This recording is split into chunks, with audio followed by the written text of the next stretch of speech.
السلام عليكم البنات، كي دايرين؟ لاباس عليكم؟ بخير، امور هانيه. نتمنى لكم هذا الفيديو بصحه جيده. اليوم جبت لكم واحد الوصفه جد فعاله، كتليق الكحبه، ما يسمى بالسعال.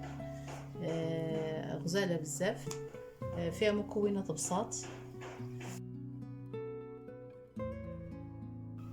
المكونات ديالها كتكون من ليمونه، هي تشين في الليمون، وكتكون من زعتر. هو الزعتر هو نورمالمون هكا انا بغيتو مغربل، ولكن هذا هو اللي ما كيعرفش الزعتر، هو هذا تيقولوا ليه الزعتر التدلاوي، هو باين اوراق.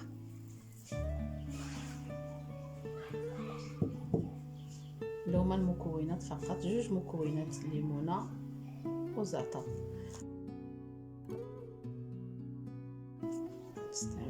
نستعملو كنقطعو هاد البلاصه هادي، كنقطعوها هكا،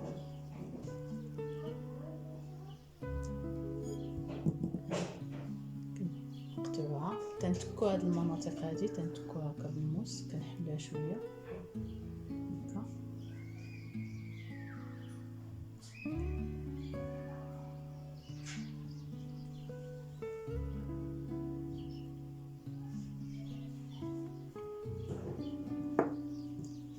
كنهزو داك الزعتر ديالنا، كنحاولوا ندخلوه في البلايص اللي سكينه، نديرو فيها الزعتر، نحاولوا ندخلوه الاماكن اللي فتحنا، نحاولوا ندخلوا فيهم هذاك الزعتر.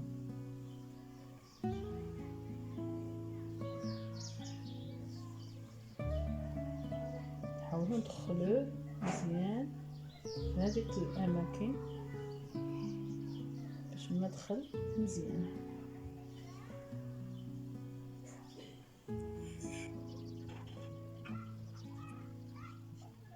زوينه بزاف، كتحيد الكحبه. استعملوها 2 مرات حتى 3 باش تلقاو الكحبه ان شاء الله.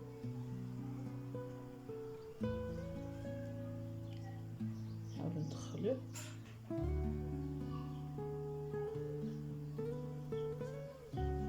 مزيان.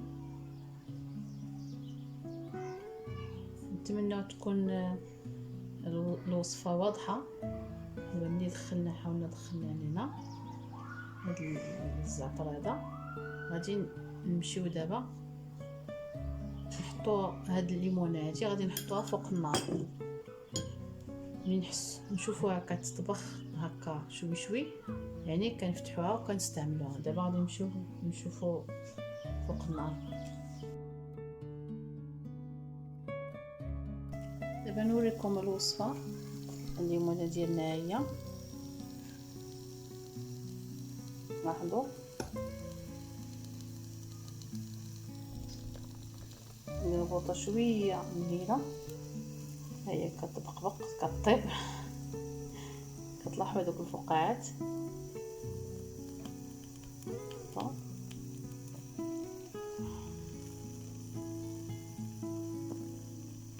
مجرد ما كتسخن الليمونه ديالتنا، كتسخن من التحت، كتعطينا تولي سخونه، وكتلاحظوا بان هاد الفقاعات يعني بدات تسخن. تبقى هكا، متخافوش منها. شتا النار مهيله، صافي تكون تحسوا بها سخنات. يعني الا عطاتنا هاد الاشاره ديال الفقاعات، اذا النار سخنات كنطفيو عليها البوطه النار، كنطفيو النار. لاحظوا كنطفيو النار صافي. كناخذوا الليمونه ديالنا كنقشروها، كنحيدوا ليها القشره وكنستعملوها. لكن كنستعملوها وكندخلوا نعسو صافي. اخر ما يكون هو هاد الليمونه صافي، ونتغطاو. ان شاء الله تستافدوا من هذه الوصفه، راه زوينه بزاف وجيده. الزعتر راه معروف، والليمون راه فيه فيتامين سي مفيد بزاف للذات. يلا شكرا، انا بالصحه والراحه، نتمنوا الشفاء للجميع. يلا السلام عليكم.